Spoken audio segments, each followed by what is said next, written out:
into the barrel to cool off any hot embers left in it from the previous discharge.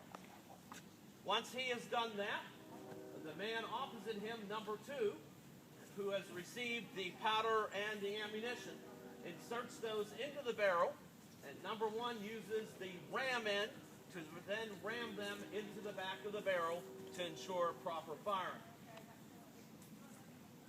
Behind number 1 stands number 3, who has a couple of jobs here. He's giving you a thumbs up, showing you that he's wearing a leather thumb stall, and on the command of load, he steps in and thumbs the vent.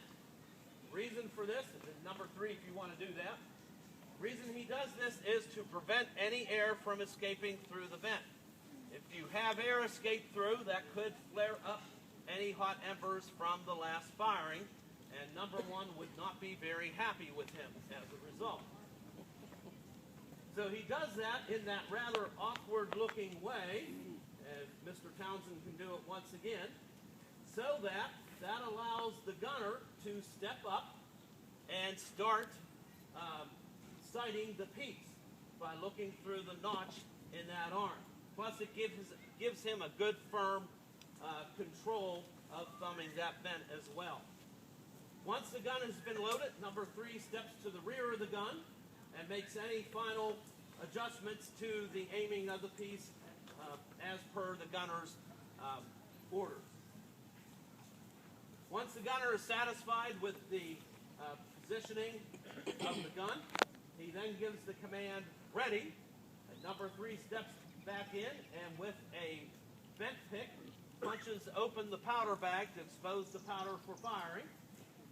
The man that stands opposite him, number 4, then inserts a friction primer attached to a hook on that piece of cord that he has called a lanyard cord. And he steps away from the gun to get the cord nice and stretched taut, gives number 3 a nod, who steps out of the inside of the gun.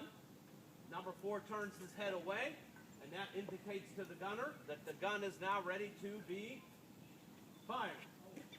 Number 4 steps away. That causes the friction to allow that pin to have flame to go into the gun to allow the gun to fire off. The man that gets the exercise in this drill is the number 5 man standing back here.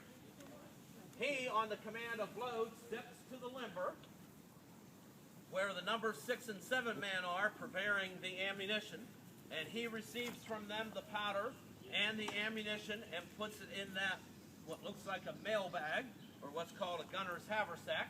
He then takes it up to the gun for number 2 to receive from him to insert into the gun. A well-trained detachment could load and fire how many times a minute do you think?